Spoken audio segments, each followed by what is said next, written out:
Hi, this is Charlene from Dexterity Fitness, and we're going to go over a raised deadlift or with a laundry basket. So we're going to do a hinge pattern, a bend pattern.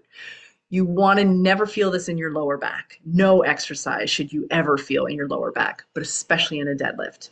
You should feel your hamstrings, the back of your legs, maybe some glutes, and your lats, the sides of your back.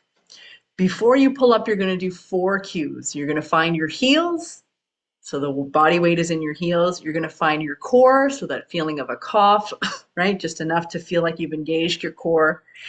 And you're going to feel that you're going to try to pretend to lift up the basket without actually lifting it so that you engage your lats, the sides of your back. Then you're going to pretend to squeeze imaginary oranges in your armpits. So once again, feeling those lats engage.